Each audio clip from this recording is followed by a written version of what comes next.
Test, test. How about now? Any sound?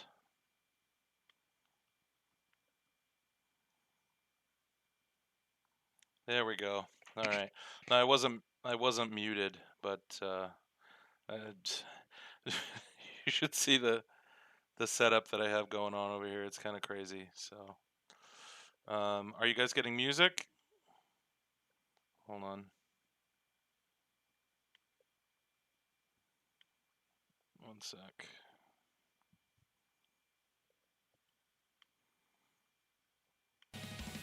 How about now? Music now? Should be good. Hopefully. Alright. Now we're in business. Sorry about that. So. Thank you. It's good to be back. Here, let me turn the volume up a little bit. Alright, so yeah, I was at ECC last week and I had to do some prep stuff before the event on Wednesday, which is why I didn't have the show last week. So apologies, but it's good to be back. Glad to see you guys again.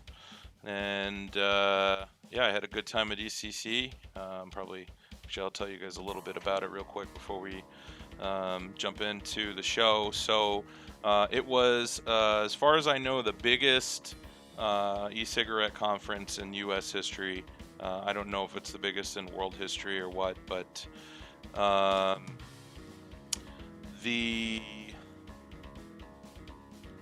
the total number of people in attendance, I don't know, but I know that on Saturday alone they had between 12 and 14,000 attendees, which is crazy. And to put that into perspective, I think the previous largest meet was around 2,000 or 2,500. So it was nuts. It was very different than any of the conferences that I've been to before. It was more, it was less of a vape meet and more of a conference. So 12 to 16,000. There you go, from Shane. So yeah, I mean, it's pretty nuts. It was a good time. It was really good to meet, a lot of the people that I, hadn't seen before. Oops, sorry, hold on. There we go. A lot of people that I had, become friends with but hadn't met in person, so that was really cool. I got to meet a lot of people that watched the show. That was really cool. Got to hang out with Faceless, which was cool because we talk a lot, but I had never met him in person. And Doc Dave and Erica from Local Vapes and Pip the Bunny of Suicide Bunny Juice and just a ton of people. Got to hang out with, so it was really cool. Had a good time. Saturday was kind of crazy, so I'll tell you a quick story. I ended up so Doc Dave, and I thought he was just doing this to mess with me, he sent somebody to me to rebuild their steam turbine for them that he had just bought. He'd never built a Genesis before, so I said, yeah, no problem. And I sat down at one of the empty tables and started building the steam turbine for him. I wanted to give him a nice setup too, so I did a proper, dual coil on there, and it came out really nice. But while I was doing it, all these people started gathering around and watching me do it and like asking me to rebuild their stuff too. So I ended up spending, I think it ended up being like 6 hours straight on Saturday, just rebuilding coils for people and like building the new devices that they just got for them. I even rebuilt Faceless Wife's Diablo hybrid, I think, because he was just too lazy and didn't feel like doing it. So that was pretty funny. So, but yeah, I mean, I wasn't gonna say no. I had already been around the event the previous day, and I just figured I'd help some people out. So it was good. I got to meet some people. I actually got to meet, some people from APV that I've become friendly with. I got to meet people from Vape Pit, actually. Benny B was there. from Vape Pit. You know, a couple other people I know from Vape Pit. So some ECF people that I know. So it was really cool. Yes. Yeah, and like I said, a lot of people in the room too that I got to meet, which is awesome. So, and I will be also at if any of you guys are going to be at, well, for those that are in New England, there's actually a small vape meet this coming Saturday that I'll be at. That's, you know, that's not going to be you know, there's no like vendor booths or anything. It's just kind of a meetup, but that should be fun. And then I'll be at VaporCon too. So if you're going to be at VaporCon, maybe I'll see you there. So anyway, let's see. Let's get back to giving stuff away, shall we? Hold on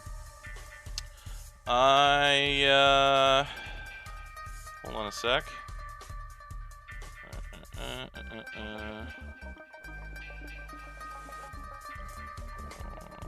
Right. There we go. So we're gonna do a giveaway from Alice in Vapeland first. This one will be for a gift certificate for $13.10, which is enough to buy either a glass 15 milliliter dripper or bottle of juice, or an 18 milliliter plastic dripper bottle of juice. All right, Frank, get down, buddy. Frank had to get a squirt. And it'll also cover shipping as well. Or, of course, you could apply it to a larger purchase if you want to, too. So, let's see here. We're going to do the new method. Just grab everybody in the room and use the random list reorganizer, just because this saves so much time. And here we go. And boom, got a race. Congratulations. Give me a confirmation of whether or not you want the gift certificate. And remember, it's 1 win per show for the RTD giveaway and juice giveaways, but that does not prevent you from participating in the mod giveaways on the show. So, all right.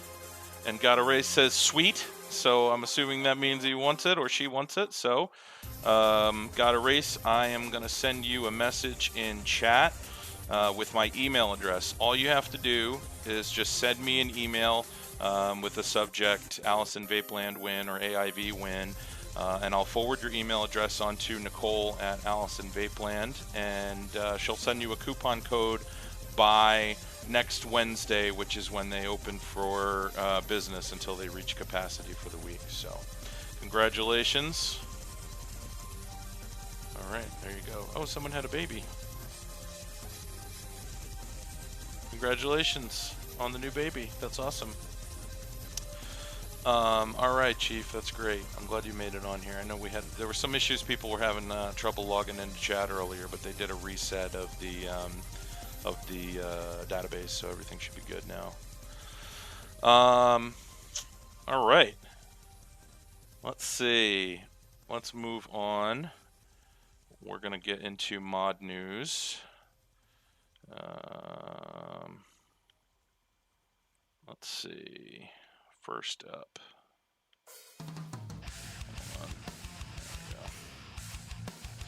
So first up we have, this is something that I had talked about on the show before, the No Name, which I reviewed here by Peppo99. Now, the No Name, my personal take on the No Name was that I thought it was one of the most beautiful, physically beautiful devices I've ever used.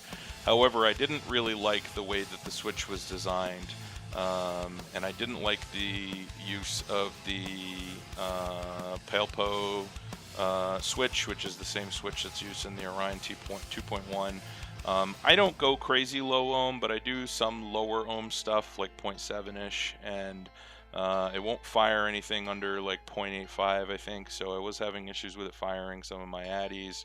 And getting it to connect properly, I was having problems with as well, and that was just kind of a pain in the butt. For those that saw my review, you know what I'm talking about. However, 2 pieces of news about the No Name. So one, there is a new mechanical switch whether you want to call it an upgrade or a downgrade or whatever. They said it's a mechanical switch for the purists.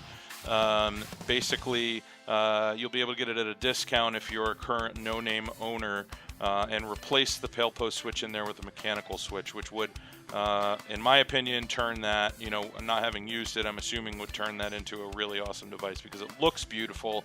Just didn't love the way that it functioned. Secondly, there are also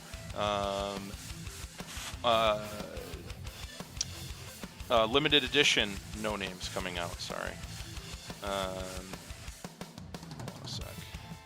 And here's the link for the modder, by the way. That's his Facebook page, poppy.peppo. And the limited edition ones are going to come in all brass, like the one that you see there in the picture. They're also going to be available in palladium, ruthenium, and a nickel black finish. And you can find more information on, I believe they're posted on his Facebook page, and they're probably on Vaporwall as well if you're on Vaporwall. So, hey Darren. So yeah, it looks pretty cool. The LEs look really nice. It's not a cheap device, but I'm hoping that with that mechanical switch, for those of us that do enjoy going a little lower on the ohms sometimes, that'll be a good solution for what is a beautifully crafted device that I had issues with the function of, as you may remember. So that's cool. That's coming out soon. We also have, let's see what else is coming out. Oh, so two things I want to mention real quick. One, the Hollywood / Pharaoh, and Faceless is not in the room tonight, sadly, but I want to show this to you. So I am beta testing this for Mr. Faceless. This is just a prototype, but I'm going to show it to you real quick. So this is a device that is either going to be called the Hollywood or the Pharaoh, and as you can see, it's got a little crystal jewel in it next to the battery vent holes there. It has a recessed switch. Now the finish on this, keep in mind, like I said, this is a prototype, so and that's the 510 connection on it. The switch is actually built in. This does not unscrew. It's built into the tube, so that's a solid tube, and then the top cap screws off, and then you have a telescoping pin inside the top screw. So again, like I said, this is just a prototype, so it may look very different once it's done, but I'm going to be testing this for our good friend over at iHybrid Mods, and see how she goes. So it's very, very compact, though. This is an 18500, and it's very, very small. So looks pretty cool. Yes, my show starts at 8 o'clock Eastern Time. We started about 14 minutes ago. So that is either going to be called, like I said, the Hollywood or the Pharaoh. Also, another device that I'm going to mention real quick, and I don't have the link up because I didn't know whether or not I was going to be able to show this on the show, but I'm just going to mention it real quick. And again, this is another prototype. So this is the REF Gen.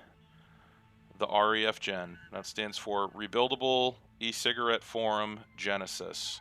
So this is actually designed by one of the admins over at the Rebuildable E-Cigarette Forum, Matt Yu. Again, this is the prototype, but it is going to be available in the near future. The finish will look a lot better on it because this hasn't even been finished because it's a proto. But it has some pretty cool features. Flat negative screws, as you can see there. Dual coil capable. Let's see if we can get that to autofocus so you can see here. There you go, dual coil capable. Also, it has a significantly reduced inner chamber, as you can see as well. And again, like I said, the finish on this will be much nicer once it's ready to go and once it's out of prototype form. But looks really, really nice. Very excited about that. That's going to be a flavor blast. just looking at the design with the, you know, if you set that up with a dual coil, that thing's gonna pump. So excited to try that out as well. And you can find out more information about that over on the Rebuildable E6 forum. So, oh, and there he is. There's Matt U right now. And there's the link, Rebuildable E6 forum. So, and let me, hold on a sec, I'll get that hyperlink for you, Matt. There you go, if you want to check that out. I agree, Flash Gas. I actually like doing dual coils with cable. You don't have to, you know, you don't have to worry about wicking, and it's a super quick setup. You know, I find that the flavor from mesh is a little bit better than cable, just slightly, but you know, it takes so much less time to set up with cable. It's just convenient. So that is, like I said, the Hollywood and the Pharaoh, and also the REF Gen. Next up, we have the Chi Sleek. Now, I talked about this on the show before, but we have additional information now. So, the Chi Sleek is coming from Style of Mojo, of course. There's the link. It's a 14500 device. It's available with an Ego cap, which I think is a little unusual, but not necessarily a bad thing. But he's, you know, marketing this for use with not just, you know, high-end rebuildable addies, but also if you wanted to put like a Clearo, I guess, on top, you know, you can get it with an Ego threaded cap. The device is 72 by 16 millimeters. Like I said, it takes 14500. It is pricey for a 14500 mod. It's $149 for the brass and SS versions, and then the titanium version is $179, and that does not include shipping. So tack on another $30 for EMS shipping for that. So it is not, it is certainly not cheap, and you know, you're approaching a high price even for, you know, an 18,000 series mod, and it's only a 14500. So. That my personal opinion, I think it's too expensive but anywho, it looks really nice, so you know, hopefully they'll end up being a really nice device. I'll probably get one and review it on the show. So but the reason I brought it up is the pre-order starts on September 30th at 1 p.m. And it ends at 1 p.m. on October 7th. I'm assuming that's Korea time, but I don't know for sure. And once the pre-order is done, they're going to announce it on Korea Vape and also on the Korea Vape Facebook pages. And they say make sure that you take the time when you do the pre-order and get everything correct in your order, because they're not going to be able to make changes, fixes, additions, or subtractions after the fact. So be careful when you fill it out. With the Chi, now this is an interesting little tidbit. With the Chi Sleek pre-order, you can also make a pre-order for a Chi U pouch. And wait for it, and I don't know what this looks like yet. It may be on their website, but I didn't see a picture. A Chi U wristwatch. And the ETA of those items will be announced when the pre-order is done. So, Chi U wristwatch. I wonder if it has a 510 connection. I don't know. So, let's see. Moving on. Next up, we have the Vape Life Dripper Hybrid. So I'm just mentioning this because this was revealed at ECC. Here's their website. It's a Facebook page. I have basically no information on this other than what you see in the picture. I saw it at ECC. You know, it was in a glass case. I didn't get a close look at it. I don't know what it looks like under the top cap. I don't know what the price is. I don't know when it's coming. All I know is it is coming soon, and that's what it looks like. It looks like it may be a bottom airflow, kind of like the Immortalizer, although the way that that's set up is differently, where the air comes in the sides and then goes down and comes back up the center. The Immortalizer's a really nice stripper though, so if that's how it's set up, then that's great. But again, I'm not sure, don't really have a lot of information about this guy, so what you see is basically what I know. But there's the website if you want to check it out and follow when that guy's going to come out. So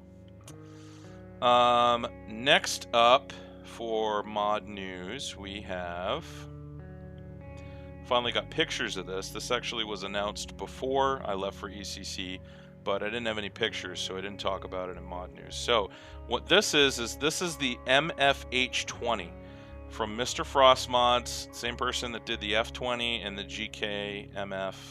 Here's the link for his Vapor Wall forum.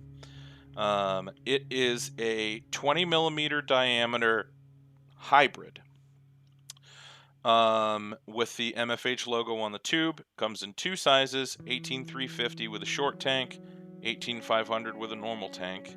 The normal tank capacity is 3 milliliters. The short tank capacity is unknown at this point. They're still waiting for the glass, but it looks like it'll be 2 to 2.5 milliliters. 3.4 millimeter wick holes, has 4 of them like the GKMF, same layout as the GKMF, single, dual wick, or you can do single or dual U-wicks, quad coil, lots of different setup options. Has a brass or stainless steel button, much like the F20, and the default cap on it is flat with 2 1 millimeter vertically stacked air holes, but I believe that you'll be able to get different versions of the top cap like you can with the GKMF. So, oh, Faceless is here now. Face, did you? I actually talked about the Hollywood and the Pharaoh earlier, but you weren't in the room yet. Let's see. Sorry, bro. Sorry, brah. Okay, let's see what's up next. Now this guy is the Swarog. S-V-A-R-O-G, but the V is pronounced like a W from what I understand. I'm probably still butchering the pronunciation like I always do. I'm very proud of that. But that is a new... It's actually not an air hole. That's what I... So when I first saw this, I was like, Jesus, look at the air hole in that thing. That's ridiculous. It's actually a window for the tank. It's a Jenny. It's not a dripper. So... keep that in mind. Available at titaniummods.com. Titaniummods.com is the new website that Bashik won, the person who reps Art of the Exhale and the other modder group from the Ukraine on Vaporwall. This is his new site. He set this up so that he can take credit card payments now, which is great because a lot of people were hesitant to buy from him because you were only able to pay with Money Bookers, MoneyGram, I think Western Union, or a bank transfer. So he's using Liquipay or LickPay, however you want to pronounce that, for credit card payments, and I believe that is actually live now. So if you want to check out Titanium Mods, you can. But this is the Swarog, like I said. This is the newest Genesis.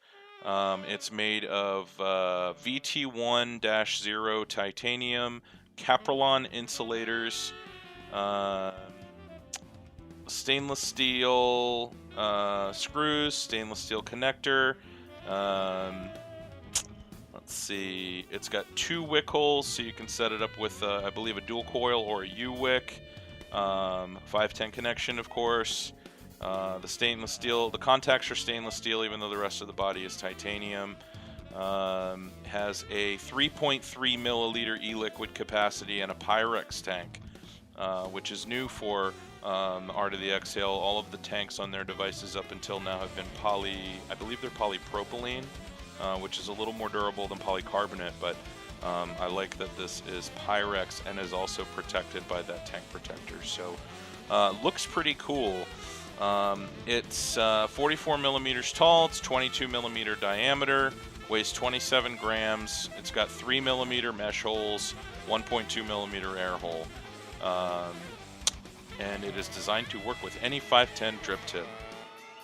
And that is the specs there. So, looks pretty cool. Looks like it's got some kind of chamber reduction going on there. Obviously, you know, it's got kind of that G-Bell type top cap look to it. Looks pretty interesting. I will be reviewing one of these on the show in the future, so good times. So that is the Swarog from titanium-mods.com. Let's see here. So one other thing I do want to mention real quick, just because I do have a couple minutes. There is there's actually a new pipe coming out. The pre-order, I believe, is live right now on the Mythical Fabrications site. I don't have a photo because I just found out about this right before the show, but I did want to mention it. So Mythical Fabrications is doing something called the M5. It's a new pipe design. Looks pretty cool. It's got a magnetic seal on the top cap, so it doesn't have that leather cap with the rope that holds on the top. It looks pretty nice. It looks like a pretty nice design. And one thing, you know, I've actually tested the Mythical Fabrications pipe before. I have one. And I will say they hit really, really hard. So the performance on them is really good. So you might want to check that out. The pre-order, like I said, is live now. I think there's only 30 units available. MythicalFabrications.com if you want to check that out. So, all right, let's see.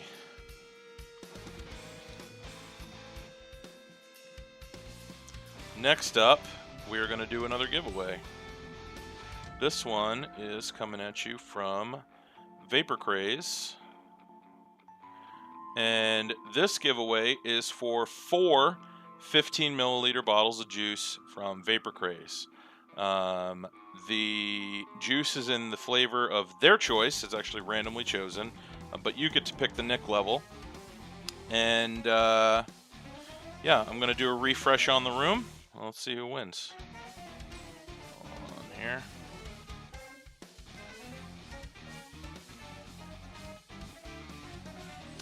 Reset. And randomize. Bino123. Let me know if you want the prize or you don't. I'm assuming yes. It's 60 milliliters of juice, 4 different flavors from Vapor Craze. If you do not, then let me know and it'll move on to the next person. So just give me a confirmation in chat, please. All right, yes, please, with lots of exclamation points. Congratulations, Bino. I am sending you a PM in chat right now with my email address. What you need to do is just send me an email with the subject Vapor Craze win, with your shipping address and the nicotine level that you want, please. So just get that on to me as soon as you can. And here's my email address. Congratulations, sir or ma'am. So I do want to mention real quick the Vapetoberfest that's coming up very soon, less than a month away.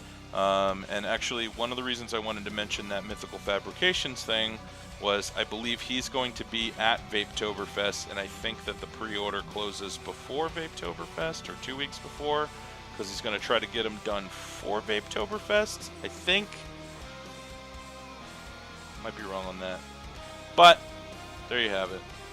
So I actually, honestly, Faceless, I haven't even fired it yet. I was planning on it after I do the stuff that I'm going to review tonight. So I'll give you feedback. Don't worry.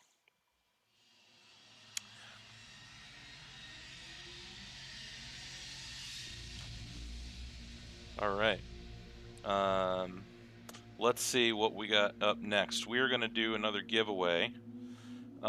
This giveaway is from my friends over at RTD Vapor. RTD is giving away a spool of Canthal wire. You pick the size. So whatever size Canthal you want out of what they carry, you get a full-size spool. Let's do a reload. Alright. Hold on a sec.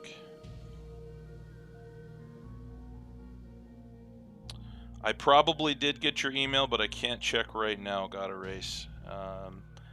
But I will check after the show. Let's see. Oops. Nope. Disregard that. I didn't reset it. Sorry. There we go. And randomize. Miss Vape Girl. Miss Vape Girl, you just won yourself some Canthal wire. If you would like the wire, then say yes in chat. If not, it will go on to the next person.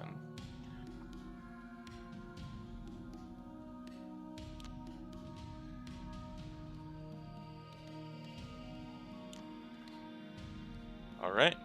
Thanks will do. Congratulations, Miss Vape Girl. So what you need to do is you need to go to the RTD Vapor website. Hey, an RTD Vapor is in the house.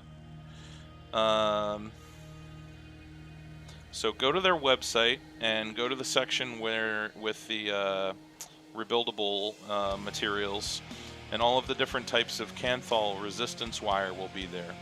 What you're going to do is you're going to send me an email with which gauge you want and your shipping address. And if you want to put in the subject RTD Vapor win, that would be great. Here is my email address. Congratulations. All right. There you go. So just get that on to me when you can. And RTD will send that on to you ASAP. Congratulations. Just real quick, RTD Vapor, if you are new and not familiar with them, they are the place to go for batteries, chargers, and they have a lot of good prices on rebuildable supplies as well. They've got other stuff too, atomizers and whatnot, but I primarily use them for batteries. I've spent an absurd amount of money on batteries and chargers over there. So, but their prices are very good. Customer service is awesome, and they're good people, and they also sponsor my show. So, let's see. Let's move on. We're going to talk about vape mail. So, this is... Hold on a sec.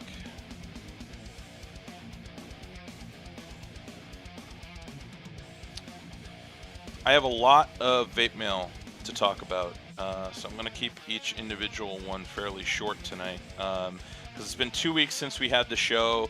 I got a couple of things over at ECC.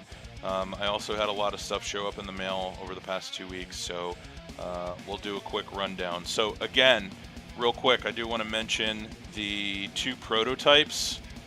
This is the REF Gen.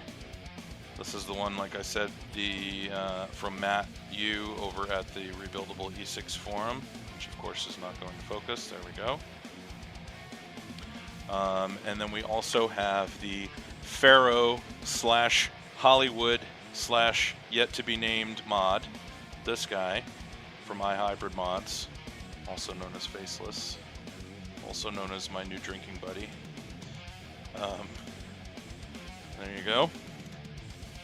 So, but we already talked about those in depth, so I'm going to talk about some of this other stuff. So first off, we have the Fuego. I have to say, first impression, I'm very impressed with this little guy. So it looks like, you know, a Caravella, right? It looks like a Caravella with no engraving. Well, that's not true. It does have an engraving. Looks like a Caravella. There's the engraving on it and the serial number. All right. However, it is not a Caravella knockoff. It's very, very compact. Telescope. Check this out. So it's a telescope mod that doesn't look like a grotesque telescope mod. It actually looks like a really classy looking tube mod.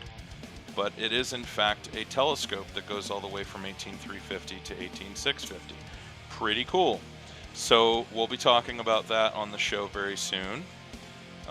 Again, that is the Fuego. Very compact little guy. This is an 18350 mode. So I'm really excited that you know, somebody was able to do a telescoping mod that has that kind of classy, simple tube mod look to it. So Fuego looks very, very good. Another telescope. This is the Infinity. This is from Flip Mods. And you can see, I don't know if you can see the engraving, but it's Rev 01, the serial number I got, which stands for Reviewer 01. So I guess they're serializing it differently for reviewers and non-reviewers. But this is another telescope which has an interesting telescope design. This telescope's from the bottom, so you don't.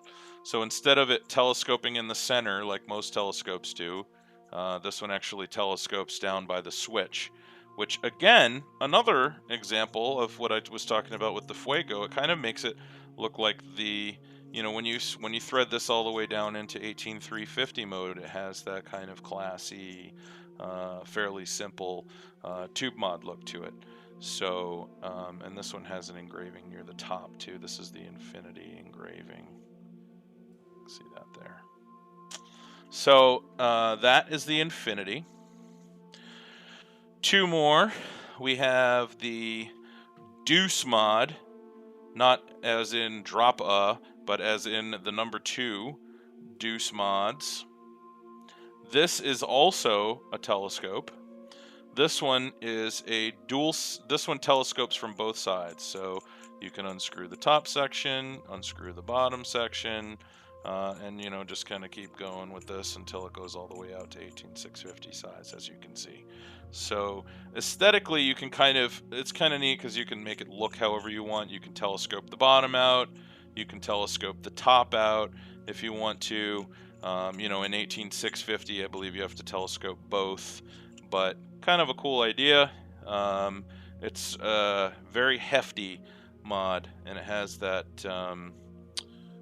polygon shape to it. I didn't count the sides. Looks like a dodecahedron. But anyway, so that's the Deuce. Again, not drop a, but number 2 Deuce. Not that number 2. Never mind. So, and on top of this guy is another device that we'll be talking about very soon. This is the Stratus Dripper. And as those who watch my show know, I am a fan of the Stratus devices. I really enjoyed the Stratus 19N22, and this is the Dripper. It is a dual air hole. It is a 3-post, so it is capable of anything from 1 to 4 coils. I mean, technically you could set it up with 8 coils if you wanted to melt your face, but it's designed to handle 1 to 4. And we'll be talking about this on the show very soon, so that is exciting. And there's more.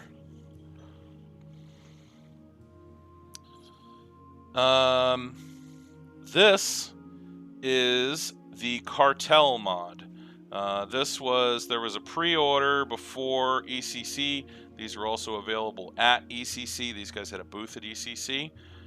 It is a very wide mod. I believe it's 24 millimeter diameter, and then it has a chamfer on the top cap that takes the top cap down to 22 millimeters, as you can see there. Okay, and this has a no lock, but has the recess button on there. So we'll be talking about that soon. There's more. Whoops, throw that on the ground. We also have, now we talked about the copper mod from the Iron mod. We'll be talking about soon. This finally, sweet Jesus, finally showed up on Monday, or actually, no, it was yesterday that this guy finally showed. This is the Origin Dripper that's been sitting in customs in New York since September 4th. So it finally got here. So we'll be reviewing this guy soon. This is like the hottest dripper on the market right now. I'm very excited to try it.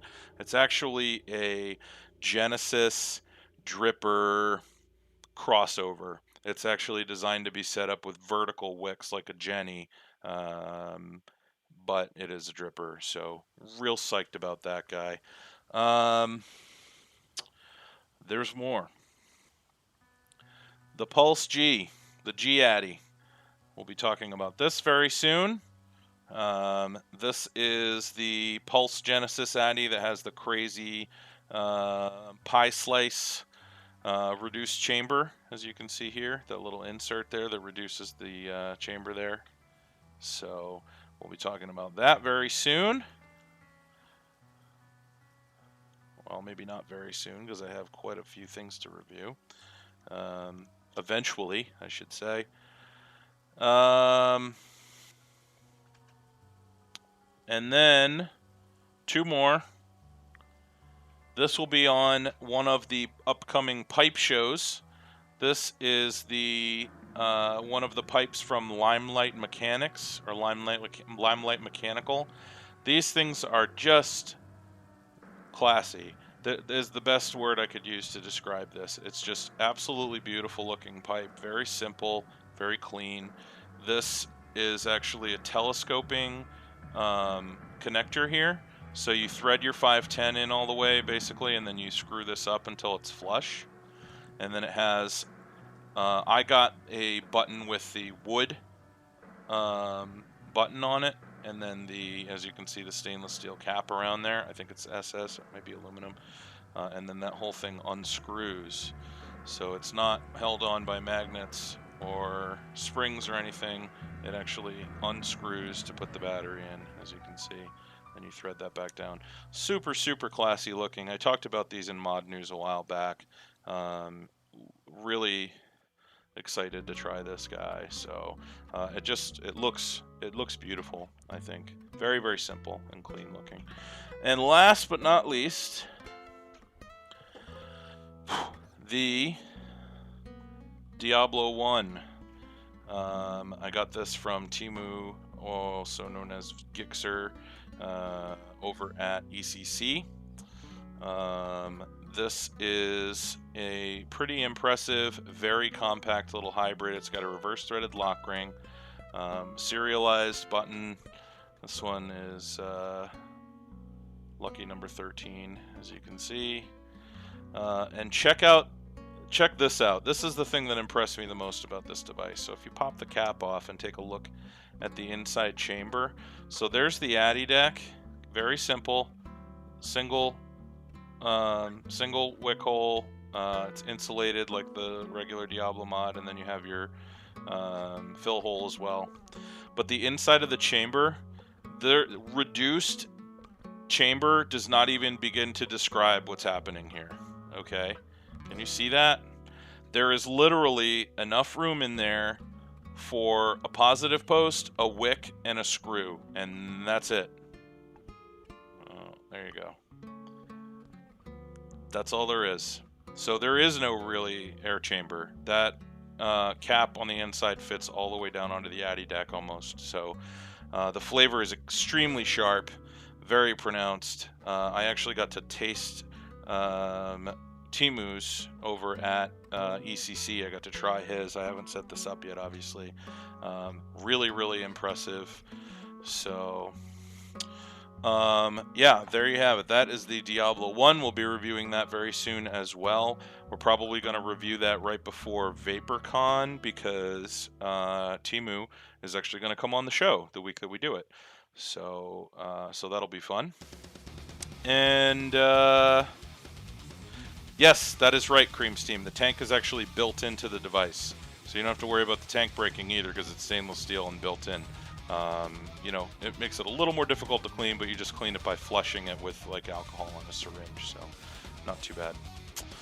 So that's Vape Mail. Quite a bit, as you see. We've got a lot of stuff to talk about. This is what happens when I take a week off. So let's do one more giveaway and get started on the reviews. Hold on here. we're going to do... Okay, so we're changing up the giveaway from these guys a little bit for the better, I think.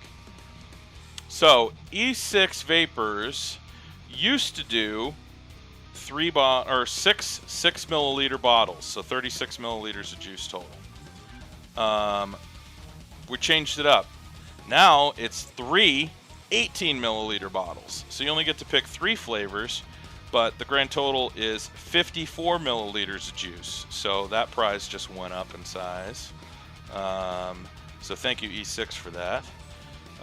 Let's see, I'm going to do a refresh on how many people are on the list of people in the room now. Okay. And let's see, let's see what we got.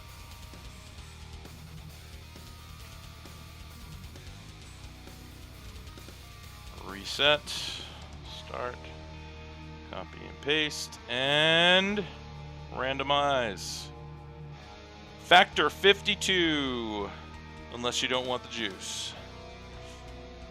But that is 3 18 milliliter bottles from E6 Vapors if you like it, or if you want it. If not, it gets passed to the next person. So that is, I'm going to wait until Factor gives me a yes in chat.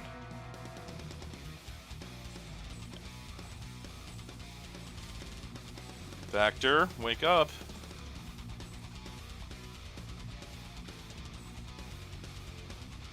Very good. Yes, they are, Factor. All right, congratulations. So I'm going to send you a message in chat with my email address. What you're going to do is go to e6vapors.com, and the Jedi posted the link there in chat. Go to their website, pick out the 3 flavors that you want.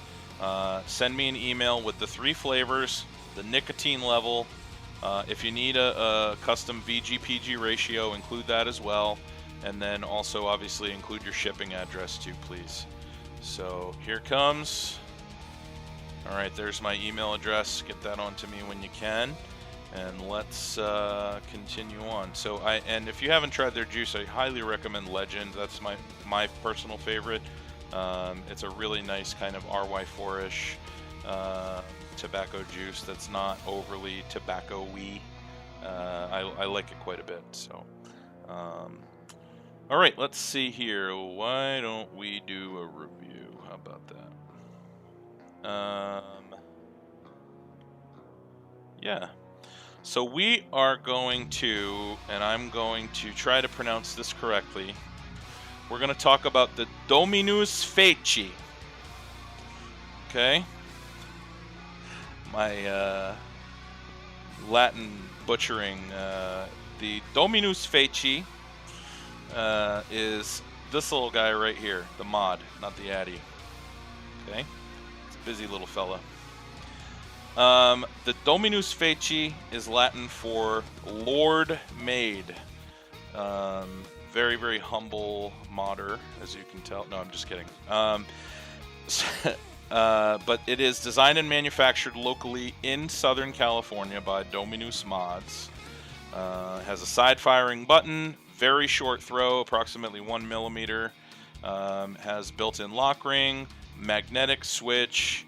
It has adjustable brass positive post and self-adjusting negative post, which I'll show you shortly, which is actually my favorite feature of this guy.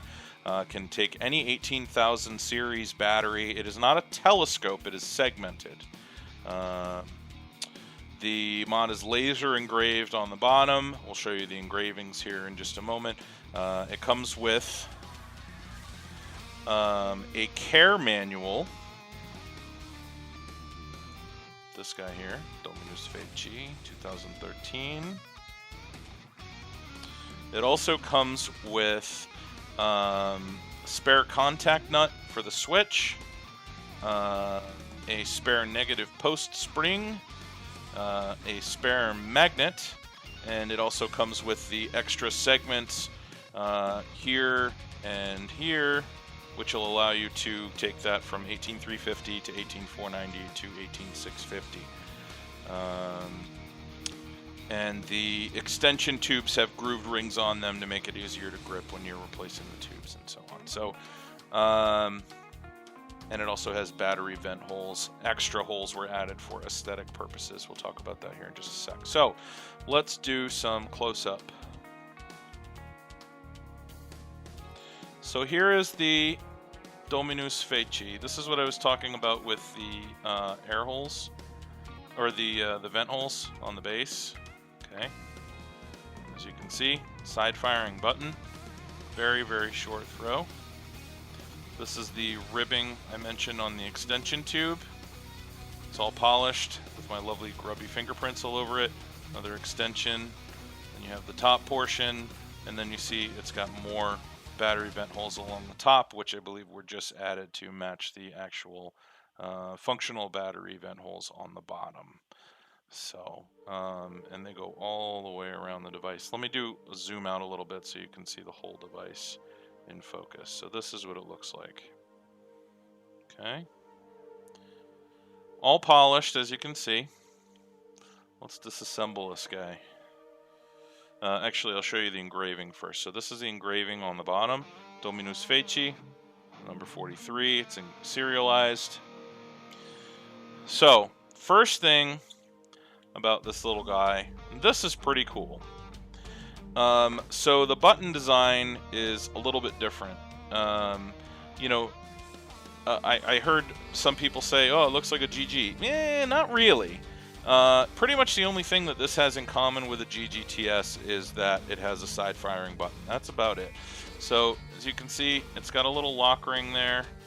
It's actually really easy to manipulate despite how small it is, because it's got those little grooves on the side. So it's really easy to grip. Now this is the cool part. So there is, on the inside here, you have your negative contact. The negative contact is spring-loaded. So it automatically adjusts to remove battery rattle. But the spring is not a hot spring, and there is no current, at least in theory, there is no current traveling through that spring. So pretty cool. Then you have the individual segments. So this is one of the extensions. You can take these off. Yes. There we go. So you grab that, take that off. I'm sorry. This is the extension segment that you take off.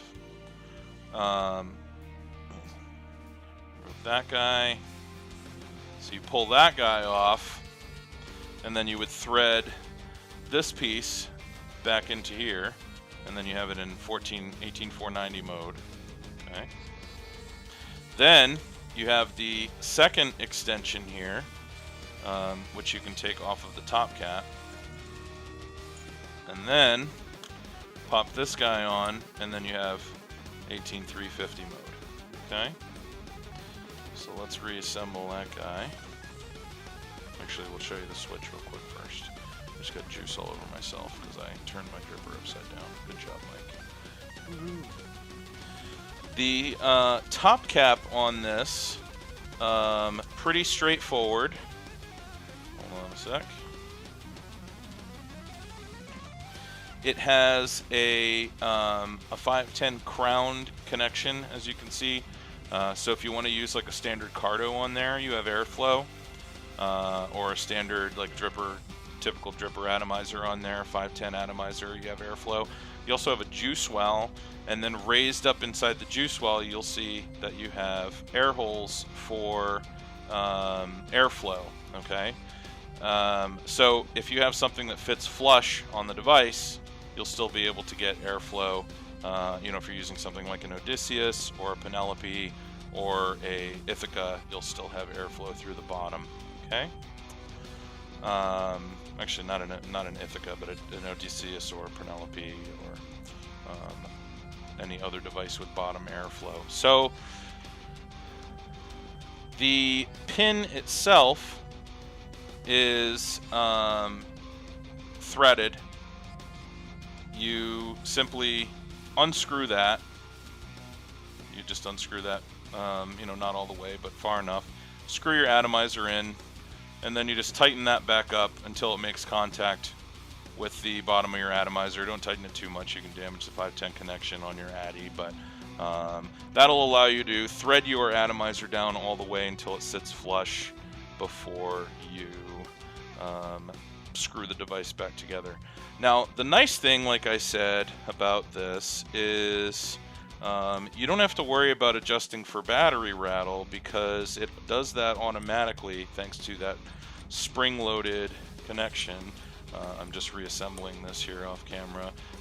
The threading's nice and clean on it. You know, everything's nice and smooth. Doesn't have any grind to it or anything. It was definitely thoroughly cleaned before they were sent out. The finish on it is really nice. It's got a nice polished finish. I do prefer brushed, but that is merely personal preference. It is a very nice polish job on this device.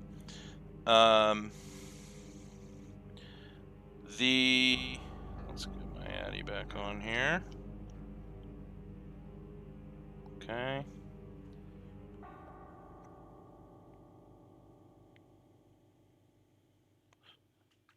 Okay, so let's talk about how it vapes.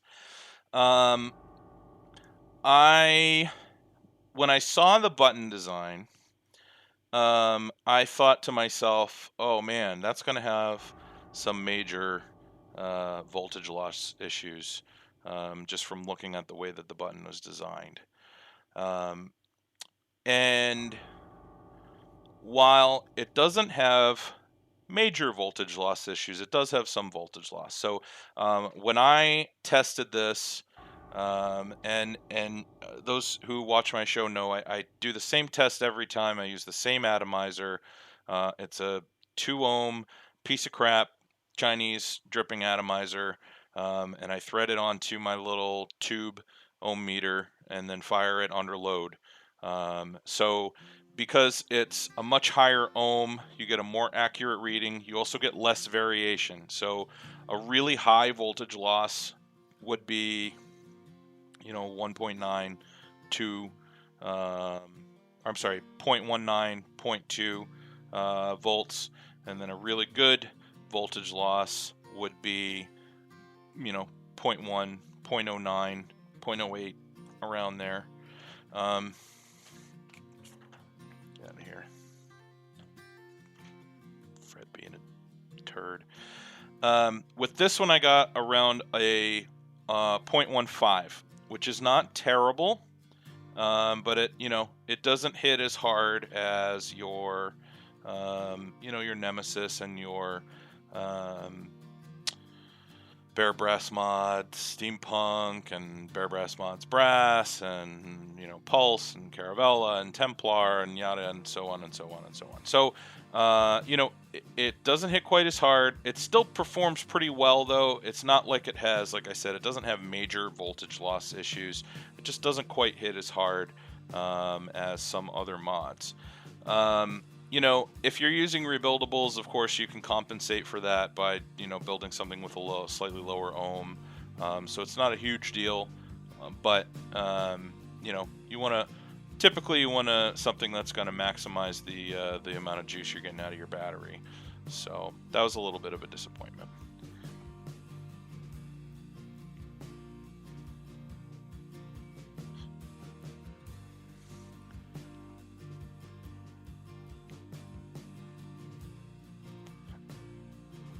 However, like I said, it's not drastic.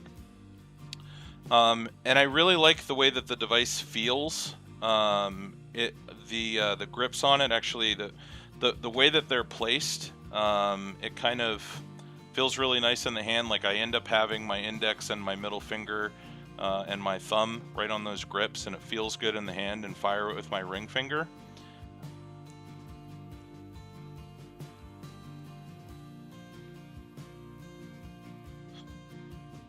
So, and as you can see, vapor production's fine. Obviously, that's going to have everything to do with your atomizer that you're using on top, and as long as the mod is not having major issues, you'll get decent vapor production and flavor from your Addy. But so yeah, to sum it up, I do like the device. It's very well built. It's sturdy. It looks very nice. You know, it's a little busy. I do like a cleaner look, but I understand the purpose of the little grips on there and why they put them on there. You know, it does feel nice in the hand. It's not like some other mods that I've used that actually feel slippery. We'll talk about one like that here shortly, actually. And I like the switch. You know, it's a nice change. I've been using almost all bottom fires for, you know, a long time. And, you know, it's a nice change of pace to get something with a side firing switch. And I do like the bottom side fire switch. So, because with the bottom side fire, when it sticks out a little bit, if you're using like a Genesis style device, it's not like when you have something like the Poldiac or a Pravari where you have to, you know, kind of, you know, do weird stuff with your fingers to get it to fire, because you're firing it with your index finger, your thumb, and have to twist your hand around and stuff. With the bottom fire side button, you can fire it no matter what direction it's facing, because you're either firing it against your palm or you're firing it with one of your fingers, either your pinky or your ring finger. So it's easier to use with a Genesis, in my opinion, or at least more comfortable too.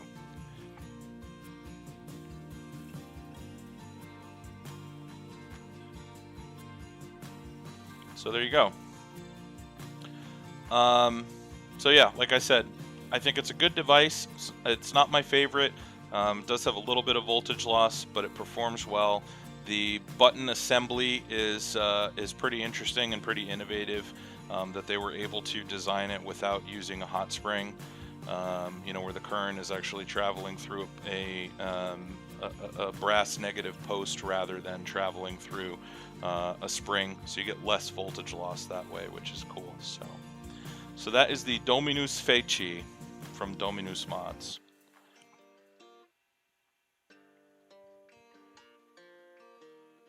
All right, let's move on. We're going to do another giveaway. This one is from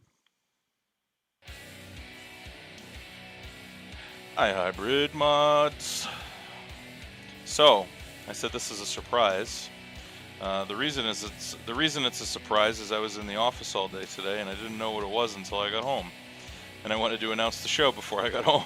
So that's why it's a surprise. And also, I did know that it was not a pure. So what we are giving away on the show tonight is, hold on, wait for it, a full setup, gold, standard iHybrid with 18650, 18350, standard tank sleeve, tank ring as well, or thread ring if you don't want to use the tank sleeve. Has the new switch also. This is the prize tonight from iHybrid Mods. Oh yeah.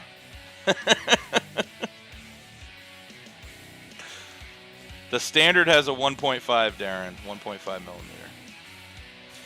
millimeter. So it is a gold iHybrid standard with all the bits and fun pieces that come along with it. So very nice device. Let's see what we got. I'm gonna do a refresh. Got 113 in the room. Let's see who wins.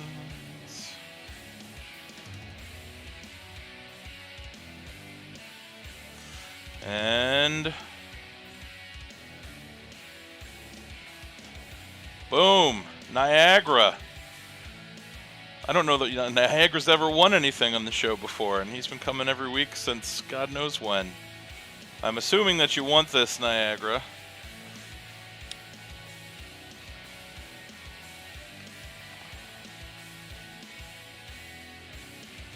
Niagara.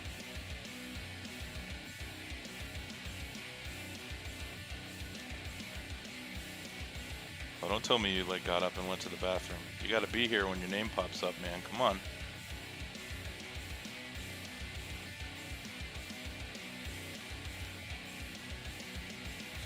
Okay, there he is. He's so excited he can't type. Alright, I thought so. Alright, congratulations, man.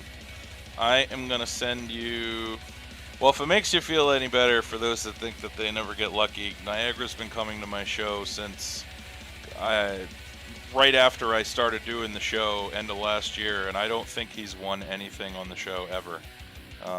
So, congratulations, Niagara. Yo, I see you, bro. I am going to send you a message on chat, or in chat, with my email address. And all you got to do is send me your shipping address, and I will get this off to you ASAP. Here it comes. He's never won anything. Congrats, man. Well, I'm glad you finally won something. You've been here, God, pretty much every week since the beginning. So, congratulations, sir. Thank you for the link, Jedi. And like I said, iHybrid mods, a lot of cool stuff coming out, including that mod that I'll be reviewing on the show if it doesn't suck. But if it does suck, I'm going to give my feedback to Faceless, and then he'll fix it. And then we'll review it later. That's what he said to me at ECC he wants me to do. So, yeah, and he's got tons of other stuff coming out too. If you want to throw the list in chat, Faceless, of all the stuff you're working on, I can read it off on the show real quick. I know there are other people that have never won too. I know. I'm just saying I'm very happy that Niagara won, and I would be happy for anyone that wins, of course. But it's just nice to see someone that's been here since the very beginning and never won to win something nice. So yeah, first win is definitely a good one. So all right, congrats, Niagara. Let's Faceless doesn't even know what he's got coming out. It's such a long list, but all right, let us continue on. And thanks again, Faceless, for doing the giveaway every week. That's awesome. So all right, next up we are going to talk about the Ramble by Taro. This is the Ramble. It is a stainless steel telescoping mod. Okay, telescopes at the center, has a bottom fire switch. As you can see, it's all polished, mirror polished. Okay. The Ramble is available, or will be available soon, at promist.jp. It is a Japanese site. There's the link. The price is $155 plus $20 for EMS shipping. It's 23 millimeter diameter. The length ranges from 70 to 100 millimeter, depending on how much you telescope it out and what battery size you're using. It's 105 grams or 124 grams with the extension segment. It is made of 303 stainless steel with a polished finish. The connectors standard are brass with Delrin insulators. And the bottom switch has reverse threading. I just accidentally unscrewed the switch while I was sitting here playing with it. That's pretty funny. So hold on a sec, I'm just gonna thread this back on. I was sitting here playing with it with my thumb, and I accidentally unscrewed it. Thankfully it comes with a nice little Allen key, so we can get that screwed back in there. Nice. There we go. So it comes with, obviously, the device. You also get an extra spring for the switch. Now, it's not a replacement spring. It is actually a different spring. The standard spring that's in there is for a soft throw. And if you want a stiffer throw, it has a second spring that you can put in there for a stiffer throw. It also has an Allen key, which is included, that is used for disassembling the switch if you need to disassemble the switch for whatever reason. It also comes in a fancy little bag. Crushed velvet pouch. You also get a little tag that comes with it that tells you that you rule from Gabish, the modder, or I think he's the representative of the modder, I should say. And also comes with some origami in the package as well. I also got a crane, but I don't have the crane sitting next to me at the moment. So get some fun little stuff along with it, as well as some useful stuff too. So let me take a drag. Hold on.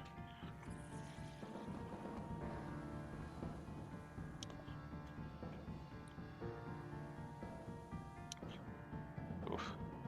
Getting dry. One sec. Let's juice it up. Love the Griffin. Just look at that. Right in there. That's my favorite thing about the Griffin. Ridiculous juice capacity for a dripper.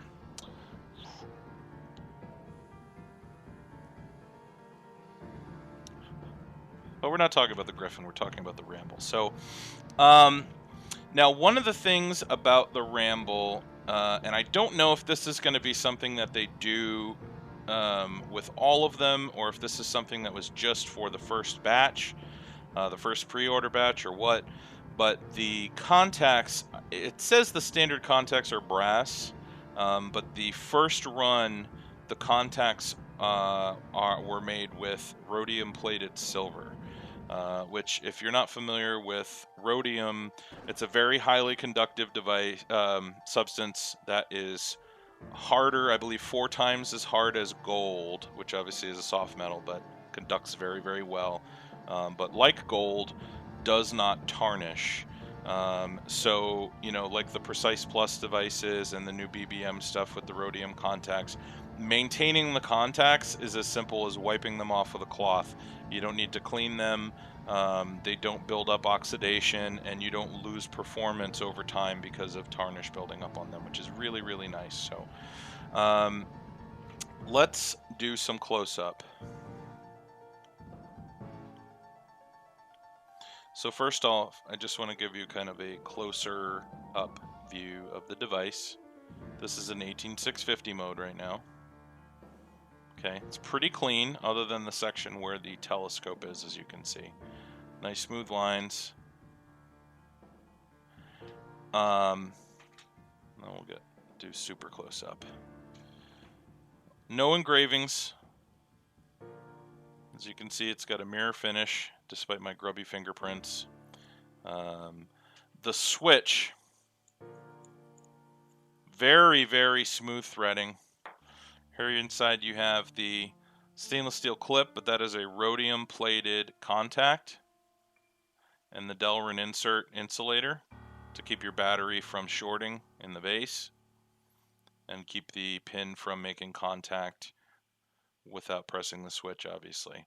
The throw on it is pretty short, so when you push it in all the way, it's actually going past parallel there, so you really only need to push it about that far to get it to fire, not all the way in.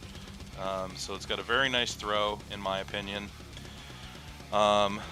The segments are, you have this tube here, and as you can see, the threads are very, very smooth. I don't know if you can hear that, but you can barely hear the threads when you unscrew it. So it's very, very smooth. Okay. And you have this segment here that you can remove. If you want to use it in 18350 or 18500 mode, then you pop that back on if you want to use it in 18650. Okay. You have battery vent holes in the side of the tube here, in the telescoping tube, as you can see. There's 4 of them all the way around the device. Thread that back on. Nice and smooth. Now, speaking of smooth, and you can see how smooth this is because you can spin it. So watch this.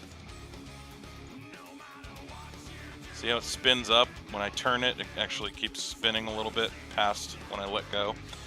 I want to show you the switch lock ring threads though, because they are just absolutely like butter. This may be my favorite lock ring that I've ever used. It's reverse threaded, so when you lock it, you're not going to unscrew the base of the device, but it's just super smooth. They really are just like butter. I'm going to hold this up to the microphone. You can't even hear the threads. Listen. They really are like butter. I absolutely love the lock ring on this. And even though it's smooth and flush with the device, it's still easy to manipulate, and it's so smooth that you can actually unlock it just with your pinky and then lock it back up. There you go. So let's show you underneath the top cap. You have a threaded positive connection. This again is rhodium plated silver in this version, but I think that the regular version is going to be brass. You see it's got a little bit of crud on that there. Watch this. Just wipe it off of my shirt pocket. And then most of it's gone. So that easy to clean. And just like other telescoping devices, it doesn't have to be a telescoping pin because the device itself telescopes to remove battery rattle. So you just thread your atomizer down on top until it's flush. There, nice and flush. And then turn this guy until it makes contact. Nice and snug, not over tightened. And then you thread it down onto the device. And then you eliminate the battery rattle by turning the telescope until it's snug. Okay?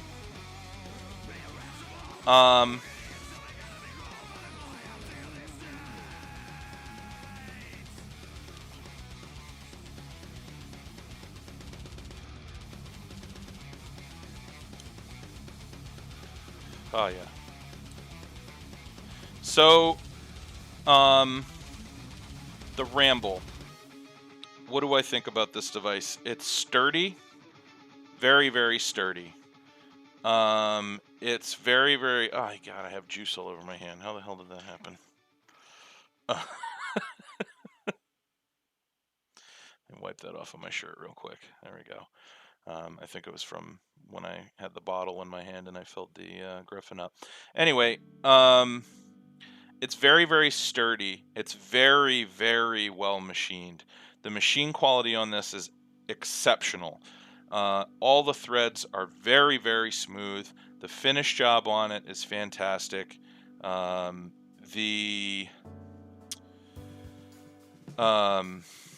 I said, the lock ring on it, super smooth. It's buttery smooth.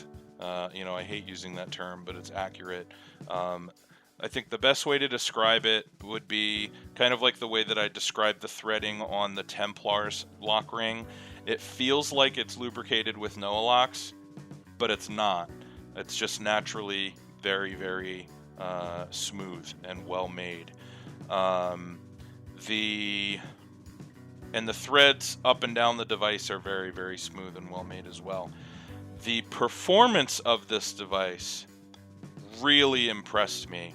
I have used a lot of telescopes in the past. I have never... So typically a telescoping device is going to hit slightly less hard than a segmented or a solid tube device, because you lose some voltage in the threading. That is not the case with this device, and I think it's because of the extremely high quality machining of this mod. When I did my test, voltage loss test on this guy with that 2 ohm addy, same way that I run the test every single time so that I can get accurate comparison across the board, I got a 0.09 volt loss with this. So it hits very hard, on par with the hardest hitting devices on the market right now, Nemesis, Poldiac, Bear Brass Mod, all of that stuff. Very good performance. And you can tell, you can feel it when you take a hit off of this and then you try it on, put the same Addy on another mod. You can tell the difference. It's exceptional. Things that I don't like about it, I don't love. So this is the one thing that I don't love. So in the telescoping portion, it's got this little bevel that comes down, and it's the only thing on the device that's not smooth. You've got a little bit of kind of, it's not sharp, but you can see right there, that edge on that telescoping tube right there. You can kind of get caught on it with your hand a little bit. It does help to grip the device a little bit because it is so smooth and so polished that it's actually almost slippery. Which is actually what I was talking about in that last review, why I like those grips on the Dominus. So it's actually a little slippery, and that does help you grip the device and hold it. But I don't love that little edge on it. That's really the only complaint that I have about the device, though. Everything else about it is just exceptional. Like I said, performance is fantastic. The build quality is fantastic. The machining is fantastic. I think it looks good. I wish it were 22 millimeter, but I do think it looks good, even though it's 23 millimeter. Yeah, I am absolutely thrilled with this device. I hope that they are able to, produce a lot of these. The first one was small. I know they're working on more. This is actually, from what I understand, the first mod, or at least the first kind of high-end mod to come out of Japan. And if there's more mods coming out of Japan and they're all going to be this quality, I am definitely interested in what else the Japanese modders have to offer. I'm going to take another puff off this.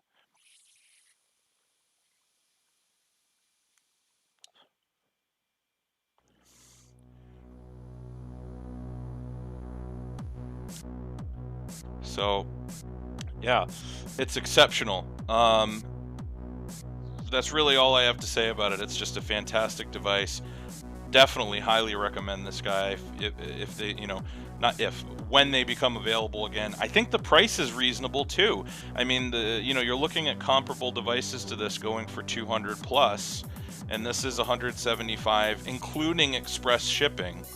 The base cost on it is 155. So for a really good quality, really high-end telescoping device, I think the price is pretty reasonable. So, it is certainly not cheap by any means, but for a higher-end device, I think the price is right. So, yeah, there you have it. That is the Ramble by Taro. Gabish is his rep in the US. I'm sure you can find him on Facebook. I'll throw the link up to ProMist again in chat in case you guys want to check out the website. The website is available in English, so no, it really isn't. There you go. There's the link. So, all right, that is the Ramble, and again, absolutely thrilled with this one. Good job.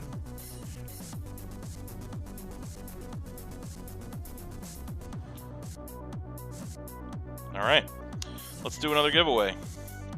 So, we are going to give away some more juice. This one will be a giveaway from Vape Syndicate, who was at ECC, and I got to meet in person and hang out with, which was pretty cool. Adam from Vape Syndicate.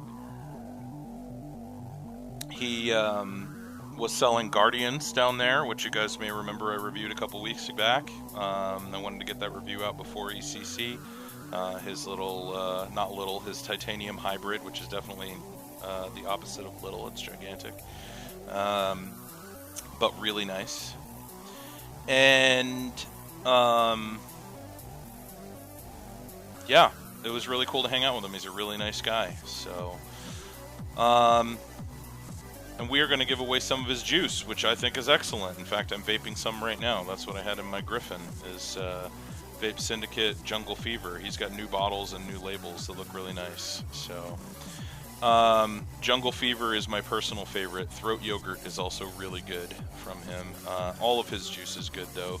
They all at least have a little bit of a tobacco to them, but they're not overpowering tobacco. They're all kind of sweet, savory blends. I like them very much. So, but we're gonna give away a 30 milliliter bottle. You get to pick the flavor, and let's see. Pull up the list here.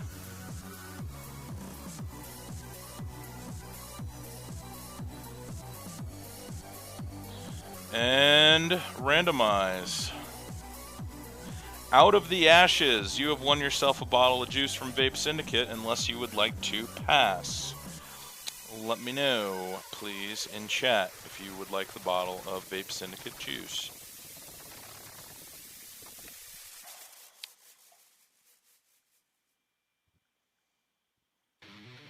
Nice. All right. He says sweet. All right, congratulations, Out of the Ashes. I am going to send you a message in chat with my email address. What you are going to do is, Jedi, if you are still in the room, if you could throw the Vape Syndicate link, that would be great. What you're going to do is you're going to go to the Vape Syndicate website. You're going to pick out the flavor that you want. Then you're going to send me an email with subject Vape Syndicate winner, or Vape Syndicate win, whatever you want. There you go. Thank you, Hubu. There's the website for you. Pick out the flavor. Send me an email with the flavor you want, the nicotine level that you want, and make sure you include your shipping address in there as well, please. And if you do need a custom VG/PG ratio, include that too. Here comes my email address. Yeah, you're going to have to wait a couple of days because he's actually still in California for ECC, but he's going to be reopening in a couple days, and you'll be able to... actually, I think you can still see the juices on the site, though, even though it's not up, even though you can't buy anything.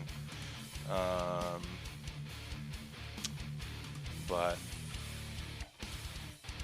yeah. Anyway, if you can't see the juices on the site, just give it a day or two, and you'll be able to pick out what you want. So,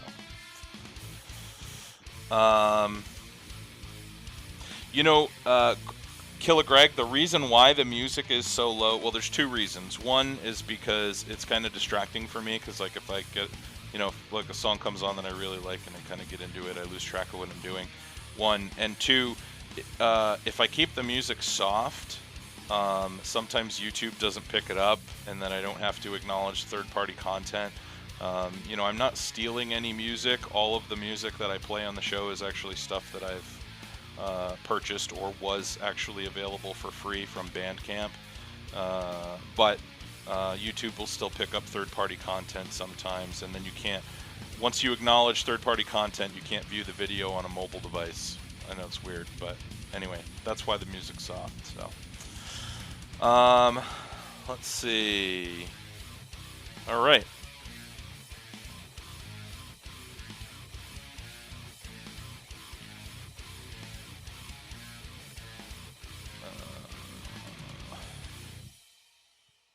Where are we? Review number 3.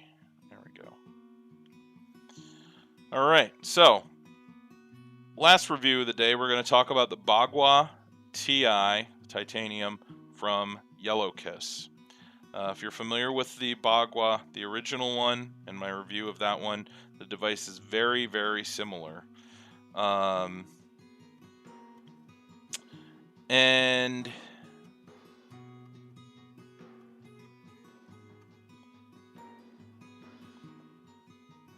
here, let me get you a look here. This is what it looks like. You can see the engraving and the serial number. It also has engraving on the other side. And then engravings on the bottom button as well. We'll show you all this stuff in the close-up though. So the Ba Gua Ti is available at rampagevapor.net. Let me throw the link up real quick. There you go. It is made from, actually the price on it first, it's $250. It does not include shipping. There's also a gold-plated version that is $290. And the price on that is obviously because of the material used. As you guys know, anything titanium, the price goes up significantly. That's why the BBM titanium was so expensive. The Vape Syndicate Guardian was so expensive. Doc Dave's titanium atomizers are much more expensive, etc. So, the materials are why the cost is so high.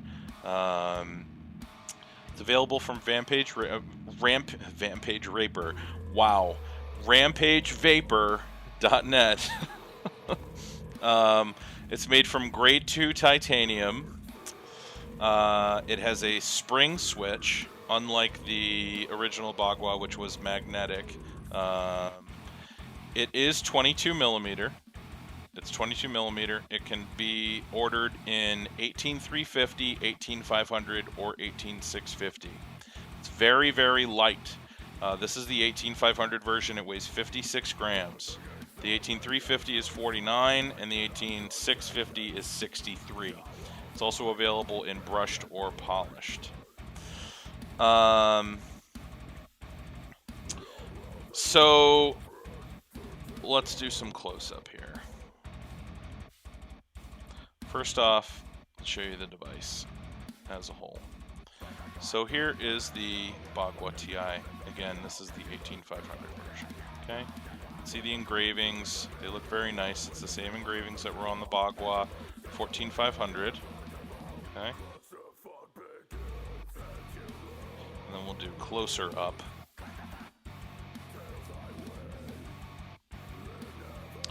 This is the Sun Moon engraving on the bottom.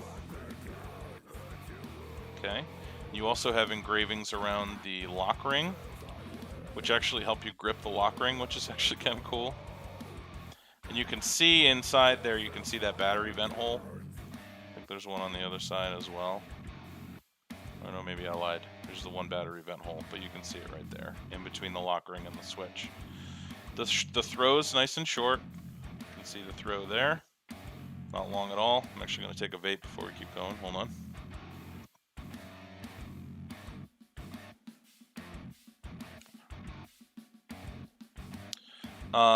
Lock ring, easy to turn. It's not the smoothest lock ring I've ever used. I think maybe part of the problem is I reviewed it the same week I reviewed the Ramble, which was the smoothest lock ring I've ever used. But, it's a little rough. It is not reverse threaded. But it's easy to turn. I didn't have any problems with unscrewing the bottom of the device when locking or unlocking it, as you can see. But it is not super smooth. I did notice, though, that it has broken in over time using it, so it's smoothed out. The switch itself has a nice big flat surface area, firing area, or the negative contact. As you can see, it's got a Delrin insulation around that. And you can see how short the throw is there. It's not very far recessed into the Delrin. Okay. Let's screw that back on there. The top cap has the same style telescoping pin as the original Ba Gua. So, which I don't love. It works fine, but it's not my favorite. So basically, instead of telescoping from the bottom when you thread your atomizer in, so a lot of the other devices, when you use a telescope, you will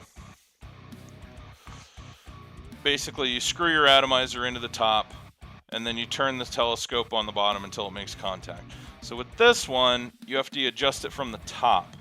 So you adjust the top, you thread your atomizer down. If it's not quite flush, then you take your atomizer back off, you adjust it a little bit, and then you thread it back down again. So it's still a little bit off, and kind of repeat the process over and over again. Now, granted, you only need to do that when you're changing the atomizers, but it's kind of a little bit of a pain in the balls. It's the same thing with the original Ba Gua Ti. It's not a huge deal, but it is kind of a pain in the butt. As you can see on the top cap, though, you do have airflow as well, and there's a little bit of a juice well. And a 510 atomizer can fit in there comfortably as well. And then from the other side, you eliminate battery rattle from this side just by unscrewing that little, you can see the lines in there where you would put a screwdriver in there to unthread it.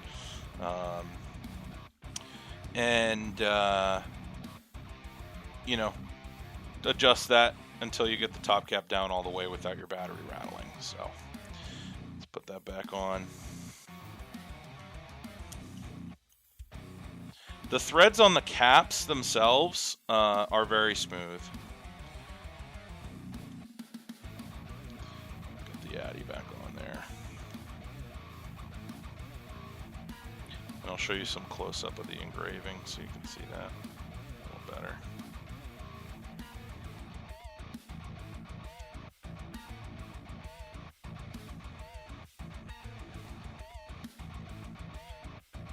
After I take a vape, of course. So, there you go. Oh, actually, I showed this to you already. That's the Sun and Moon engraving. And then here's a little close-up of the main engraving on there. And on the other side, which, like I said, is the same as the 14500 version of the Ba Gua. So, the looks of the device, the finish on it, is absolutely superb. Actually, let me just give you another close-up real quick so you can see just how nice this finish is on this device. Look at how nice the brush job is on this. I mean, it's super, super fine brushing, and it looks really, really nice in my personal opinion. It's a very light brush job. It actually reminds me of the very kind of fine brush job that you get on the Caravella, and I think it looks absolutely fantastic. It still has a little bit of a shine to it, even though it's brushed, so you don't get fingerprints. And you can get it polished as well, but I really do prefer the brushed. So you don't get fingerprints on it if you have the brushed finish, but it still has a real nice look to it. The engravings are mint, and they're very deep, so you're not going to have to worry about, if you clean the thing, the engravings wearing off, which happens sometimes with the really, really light etchings and laser engravings. Like I said, these are nice and deep. The threads, other than the threads on that lock ring, which are a little bit rough, the threads are nice and smooth. And the button is similar to the lock ring. It was a little bit rough at first, but it actually broke in pretty quickly. And you can, doesn't matter where you press on the button, it'll fire. I'm gonna take another puff here.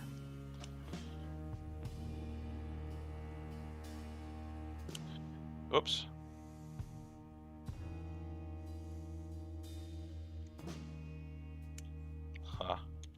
Nice. And have the Addy screwed down all the way, of course. There we go.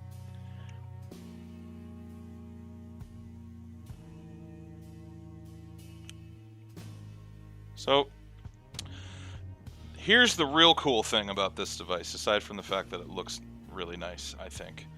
It hits like a truck. This actually, and this surprised me and made me kind of rethink my whole stance on materials used in mods. So, I've noticed that, the trend in mod making is using higher conductivity metals, especially in the contacts, to produce, a more punch, get the device to hit harder. Titanium is not very conductive. It's less conductive than stainless steel, which is not terribly conductive either. And, you know, I just assumed that because it's a titanium device that it just wasn't going to hit as hard. But this actually reads on the voltage loss with that 2 ohm piece of crap addy that I use for all the testing, the same as the Ramble, 0.09 volts loss under load with a 2 ohm piece of crap Chinese atomizer on there. That's hard. It hits really, really hard. And, you know, it's got brass contacts, but it's still a titanium body on the device. So, you know, I really think that it has more to do with the quality of the machining, the tolerances of the machining, the tightness of the threading, and the design than it does the actual materials that you're using. You know, I could be wrong. I'm not a modder. I'm just a reviewer. You know, I've reviewed a lot of this stuff, but I'm by no means, you know, an expert. You know, like someone that actually is building these things. However, this is just an observation that I'm making. I really think that it has everything to do with the design and very little to do with the materials that you're using. Because, like I said, this is a titanium device, which is a low conductivity, and it's getting a 0.09 volt loss with a 2 ohm addy, which is the same as the Ramble, which is a very hard hitting device as well. And you can tell, I mean, it's hitting hard. I can feel it, the warmth I'm getting. This is hitting harder than the device that I was using this on top of before.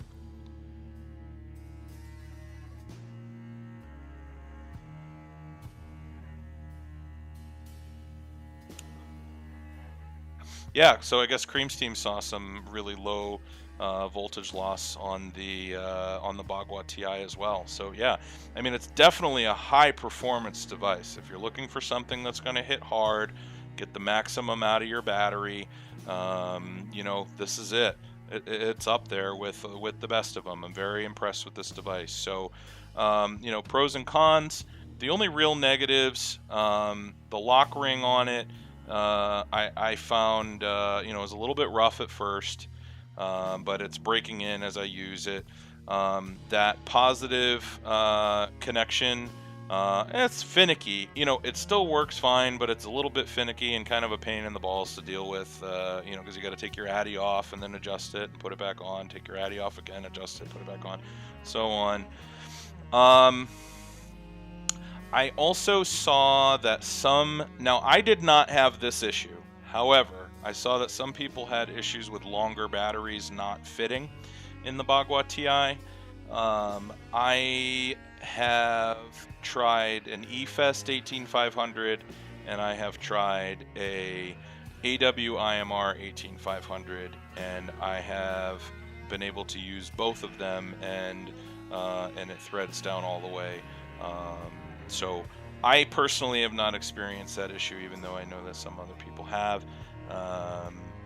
So maybe it's with a specific battery size. Maybe it's 18650s if you use a protected battery or something like that. But regardless, I personally don't think that those are necessary as long as you're using IMR chemistry. You know. But anyway, so definitely, I love this thing. It looks really nice. It hits really hard. You know, the couple little minor finicky things are not really a big deal. And overall, I think it's a killer. I think it's a killer mod. I'll take another vape here.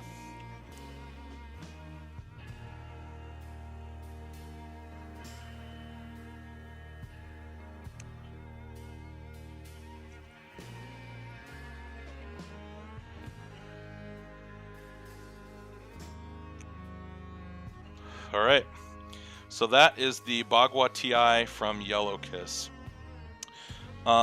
Let's do another giveaway, and then we'll do our little Q&A session at the end of the show. We are going to do a giveaway from Boondock Vapes, who was actually at ECC as well, and I got to hang out with them, which was very cool. This will be for 4 6-milliliter bottles of juice from Boondock Vapes. So, all right.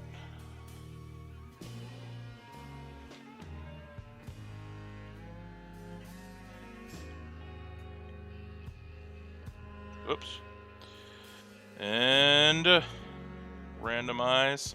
The Real Zamicon. You have won yourself 4 6-milliliter bottles of juice from Boondock Vapes.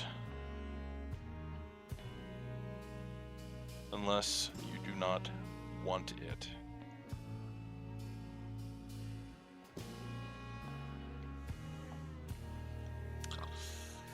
Wait until Real Zamicon chimes in.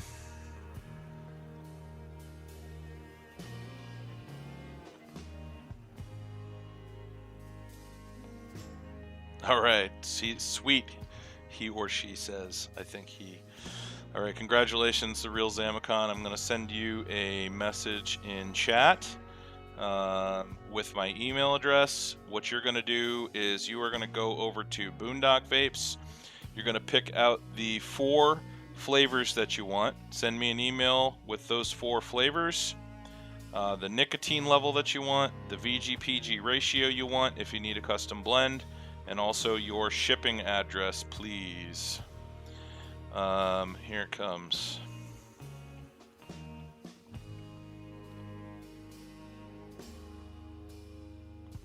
I highly recommend the mango, and I also highly recommend the grape pixie. The mango was the first juice I tried from these guys, and I loved it. And also, if you like grape pixie sticks, their grape pixie tastes exactly like a grape pixie stick. And they also have some other really good juices too. So check out their site and shoot me an email with what you want. Congratulations. So now we are at the point in the show where we're going to do some Q&A. And for those of you that haven't been to the show before, the reason that we do this at the end of the show is because most of the time I miss stuff in chat, and I apologize. There's just no way for me to pay attention to chat while I'm going through the reviews and stuff. I have spreadsheets all over my screen and notes and stuff, and so we do 10 to 15 minutes of Q&A at the end of the show. So if you have any questions about any of the stuff that I reviewed, or you have any questions about vaping in general, or even non-vaping related stuff that you want to talk about, feel free to ask. If I can't answer, hopefully somebody that's in chat can. And yeah, here we go. Truth or dare? All right, well, I'll do a truth or dare. Truth. What do you got, Faceless? Just one, though. I can show you the chamber on the Stratus Stripper. Thanks for coming by, Home Pro. Here's the inside chamber on the Stratus Stripper. It is slightly reduced.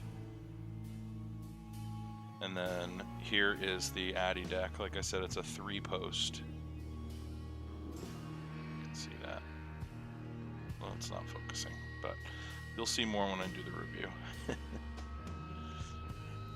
Truth or dare, did I like the nipple bite? I'm going to have to explain that. So, Faceless and I were hanging out at ECC, and he was drunk, and he was standing next to me, and he bit my nipple.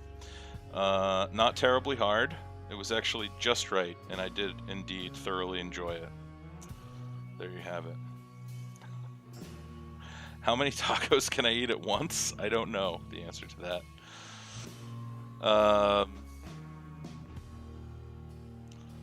Let's see.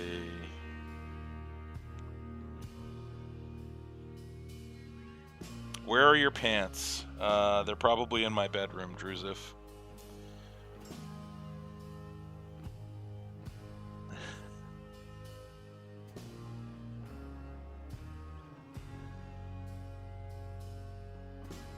The Saber Touch. I've actually never tried the Saber Touch, Peace Princess. I have heard that the touch sensor on it works quite well, though. And, I've had issues with some mods with touch sensors, but I've heard that that one is not one that has problems with firing regularly. So I think you made a good purchase.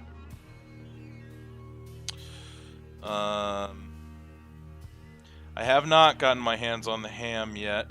I am on the list, and I have already paid for it, and will be getting one as soon as they are out, and we'll be reviewing that on the show as well. So, when am I gonna get a manicure? Yeah, I know, I bite my nails. I know, that's bad. You're not the first person that's complained about my nasty fingers on the show. Sorry.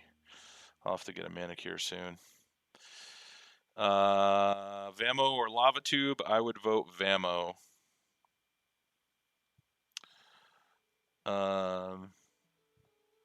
Oh, nice. Yes, it was good to meet you too. I'm glad you liked the show. Thank you.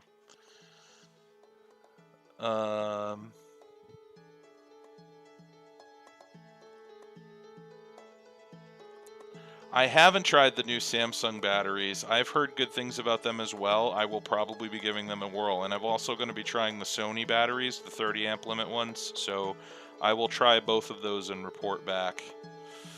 My favorite mod of all time? God. It's probably the Caravella. Yeah, I know. Either that or the Bear Brass mod Steampunk.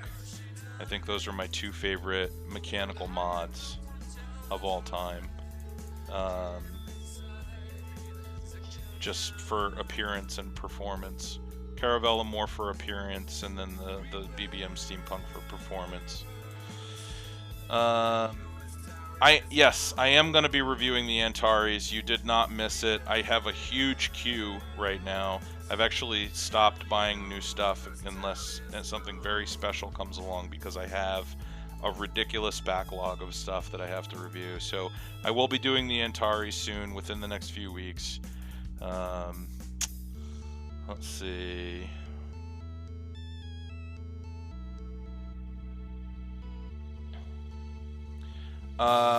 Review of the Poldiac. I liked it.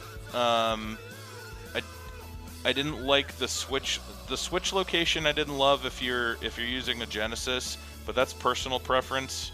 I like a bottom fire switch better on a Genesis personally, or when using a Genesis atomizer personally, because you have to point the air hole toward you. So you know, it's kind of a pain to get the switch to line up right on a side fire. It hits really hard. They're kind of a pain in the butt to maintain, because you have to keep the contacts clean, and disassembling and reassembling the button is kind of a pain in the butt. But it is a very, very good performing device, and I think that it's extremely well made, and does work quite well. So you know, it has a couple of downfalls, the maintenance mainly, and I didn't love the switch, but that was just personal preference. So. Let's see. My favorite mid-price mod. What would you consider mid-priced?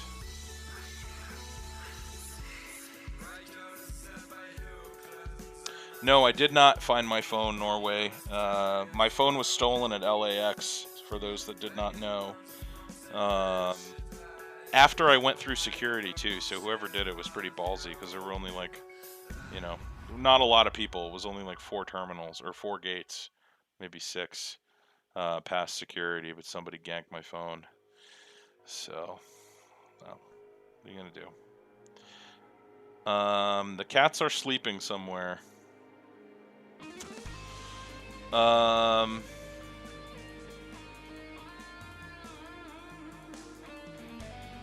not the Steampunk one on Vape Rev, the Bear Brass mod Steampunk.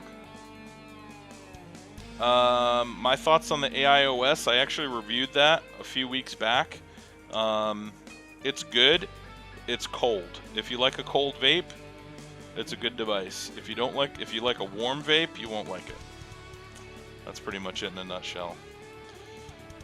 I haven't tried Napalm from Boondock Vapes. I have not tried the REF yet. No, I haven't set it up yet. I will be soon, though. Alright. Have a good night, Chemodox. K.E. Maddox. Chemadix. Yes, I like the Rio. If you like a bottom feeder, I definitely like the Rio. they're well made and they work well. Let's see. All right, good night, man.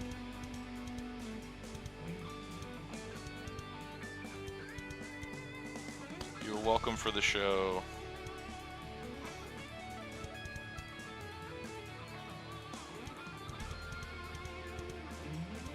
My favorite $200 range mech mod. Plane tube versus telescope preference. I mean, it depends. You mean something that's like readily available to buy right now, or all time, or what? I definitely prefer straight tube mods to telescopes in general.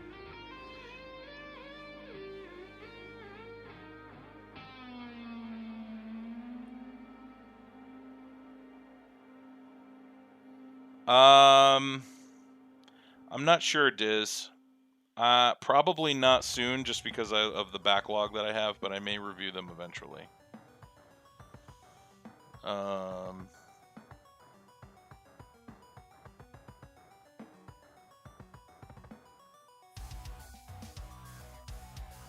No, I tried mullet, Ron. I didn't try napalm.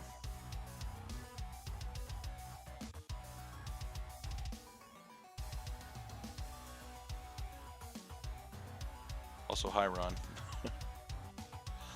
Favorite juice from Vapor Craze? Oh my goodness, that's a tough one. I like the Vape Goddess stuff. I can't remember the name of the ones that I like, though. I've tried so many juices in the past couple months.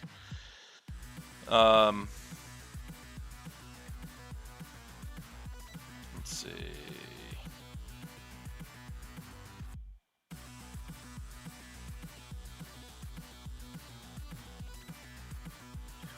I want to get and learn how to coil an RBA. Any suggestions?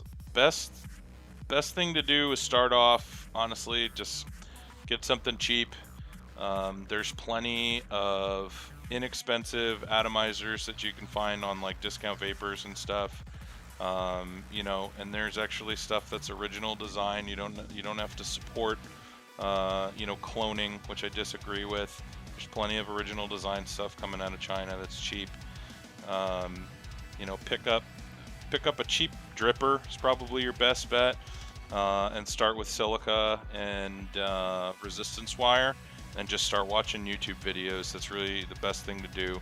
It's going to take practice for you to get it down pat. Once you get the hang of it, though, you'll know, because it'll taste 1,000 times better than anything you've used before then.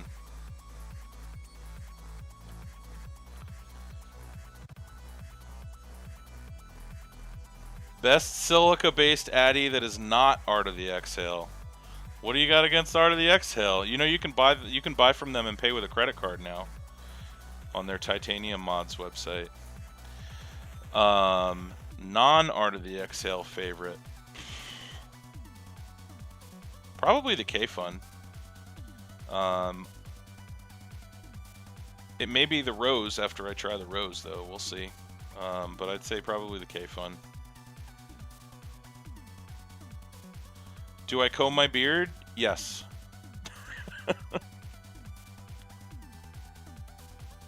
Apparently I'm not a real man, because I do brush my beard. If I don't, it's out of control. It looks like a fro. I mean, it's pretty bad right now, but it's like all over the place if I don't. So, all right, cool. Well, it is just about getting on 10 here, if anybody has any last minute questions. What do I think of the Ithaca? I think the Ithaca is really good. I like it a lot. I like that it's designed to be able to handle a dual coil very easily. You know, it's basically, you know, it's the next step up from the Odysseus, or the next step in the evolution of the Odysseus. And it works really, really well.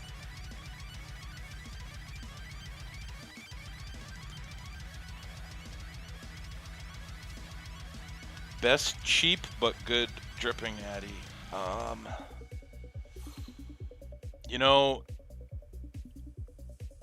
there's one that I got from the UK. Paul, you might remember, you might know the name of this one, and I can't remember the name of it, but there's one that I got from the UK that has adjustable airflow. It has like 4 different holes in the side, so you can set the airflow to whatever draw you want, and it's really easy to rebuild, and they're not too expensive. I think it was like 20 or 30 bucks, but I can't remember the name of it. So if any of my UK buddies know what I'm talking about, I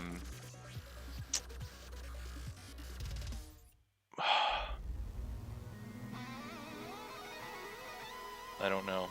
I can't remember what it's called. I'm sorry. Hit me up on Facebook. I'll look it up after the show.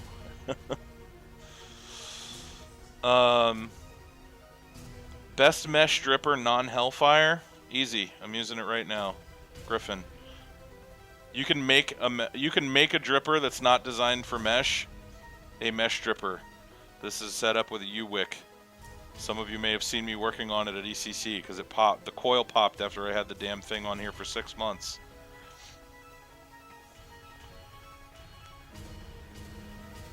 This is a Griffin, by the way, from Art of the Exhale.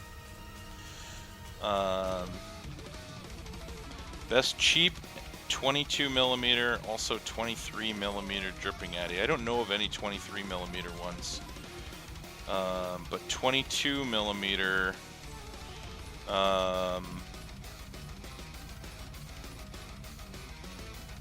Best 22 millimeter dripping addy.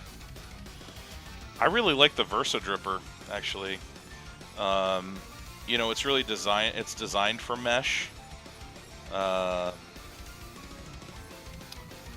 So, you know, that is naturally going to make me gravitate to it. It depends on what you're looking for, though. If you want something that's really made for setting up, like, you know, quad coils and stuff like that, you're probably better off with an Omega or a Trident, like Flash Gas said. Yeah, I think, you know what? No, I can't because I have juice in here.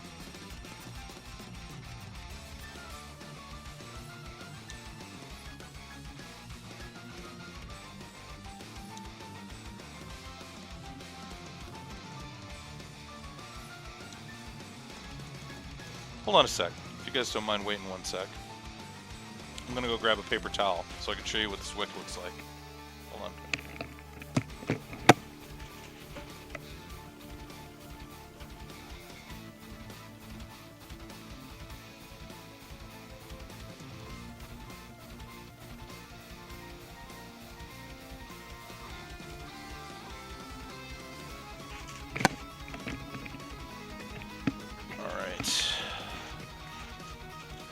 I will be there, Ripple. It'll be good to see you, man. I'll be at VaporCon as well. Alright, hold on, guys. So, I want to show you what this wick looks like.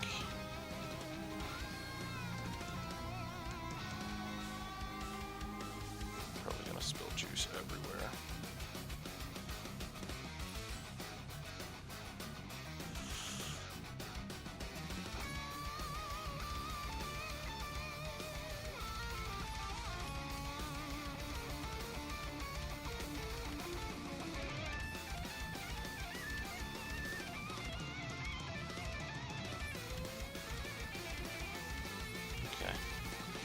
So, it's pretty simple. Here's what the wick looks like. Hold on. Oh, juice all over the place. Just get some juice off of here.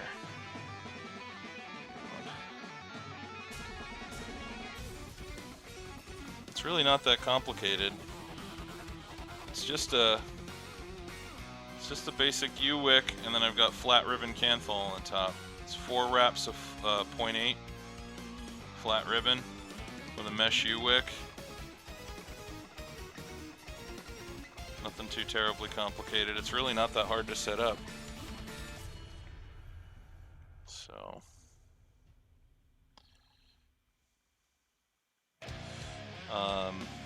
you know, and because it's not, you know, there's no wick hole that it's touching. It's actually, you're less prone to shorts than you are when you set up a Genesis, so it's really not that tough to set up. And I love the Griffin so much. Just the juice capacity and portability of it just make it an awesome dripper. Because the airflow with this, I mean, you can go back and watch my review, but you can fill this up all the way to the top of that little airflow post in the center there. You know, so you can fit like a milliliter or maybe even 1.5 milliliters of juice in there and it doesn't leak because of the way that it's designed. So it's recessed on the inside, so if you turn it upside down, the juice wells around the drip tip in there, and there's nowhere for the juice to come out. So it's a badass little Addy. I loves it. It's 4 reps, B-boy. 4 reps of 0.8 millimeter flat ribbon on there. So. All right, thank you guys for coming by. We're actually going a little bit over, so I'm going to wrap it up. But thanks for coming by, everybody. Appreciate it. Hopefully we'll see you all next week. Next week we're going to be doing, we're definitely going to be reviewing the copper mod from the iron mod. And yeah, I don't know what else. We'll see. I gotta double check on what ones I promised the modders I would review next.